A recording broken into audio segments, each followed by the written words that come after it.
this is Wagi Vlogs.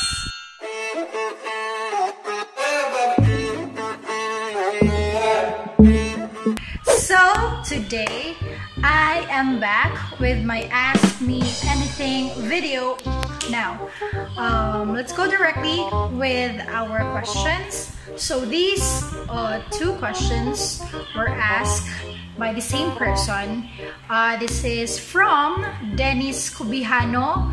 He was my former student before in Yusap Santo Tomas. Hi, Dennis. So the first question of Dennis is, which is more important, what you say or how you say it? Now, for me, actually both. The content of your message is equally important to the manner of how you said it. But if really given the chance to choose, then I would actually choose how you say it, because there are so many misunderstandings nga mahitabo because of the wrong interpretation or the wrong way of how you said your message. Sometimes we have a good message and good intention. It's just that the manner of how we delivered this message was wrong.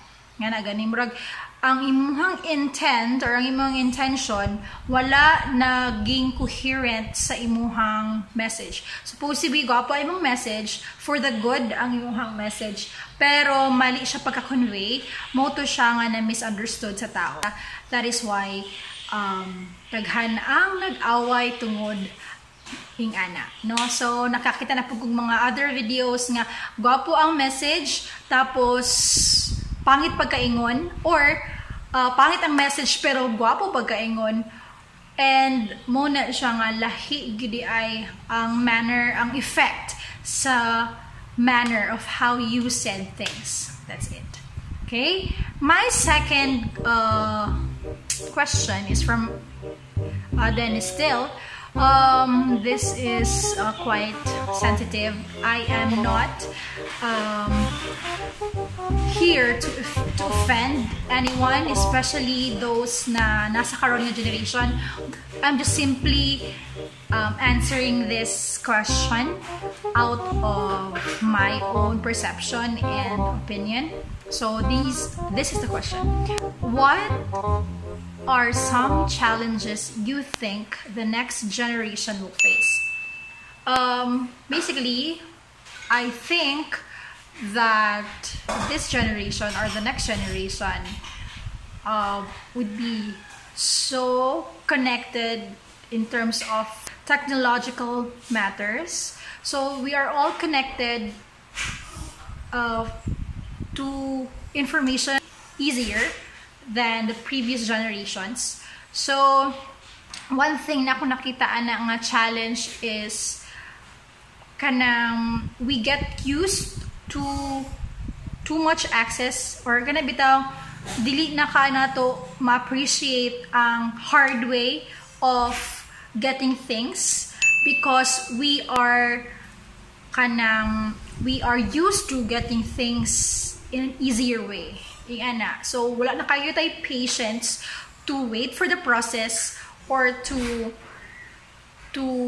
work hard for a certain thing or a certain project bana karon, because we are used to accessing it in the internet using our fingertips, and as fast as that makuha na dayon nato ang gusto buhaton merging ana.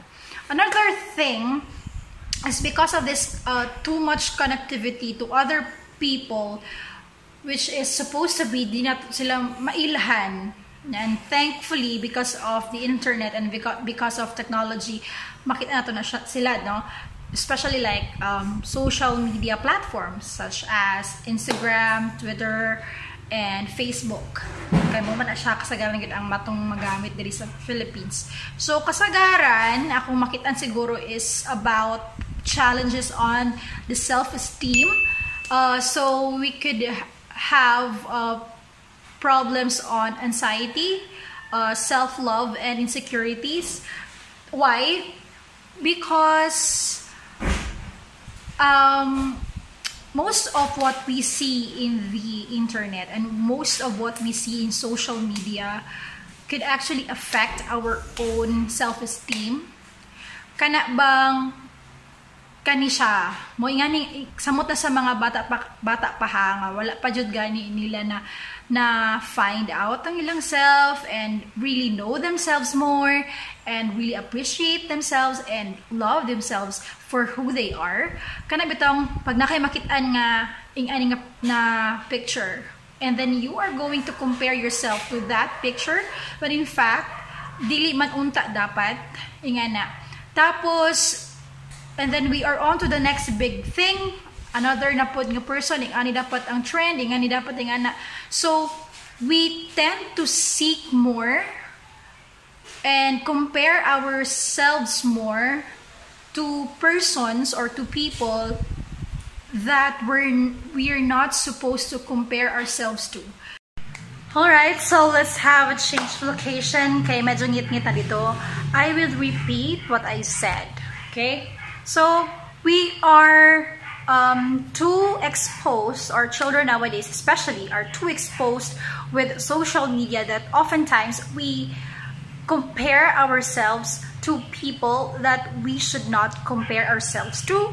You know, like, because of this exposure to social media, we tend to feel insecure about ourselves nga, ay, ingani lang man ko, dapat ingani man ang ako nakita sa social media nga beautiful. You know, let's just start with there.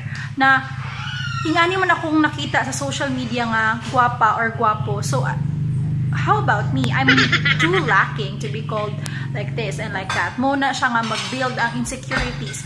Well, in fact, muna siya nga dapat nga we need to be sure of ourselves, and we need to get to know ourselves more, to know our strengths and weaknesses, and to accept our strengths and weaknesses at the same time.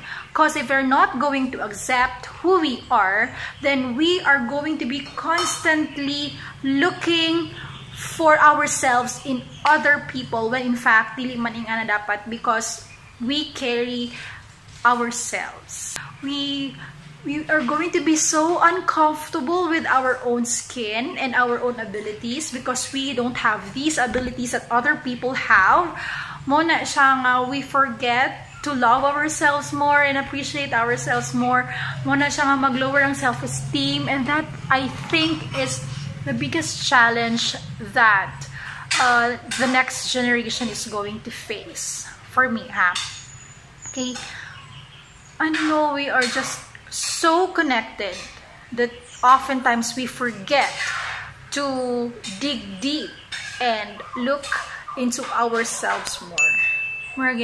Because we are too aware of the outside world and what other people are doing, that we forget to appreciate our own pace and our own time and our own strengths and beauty.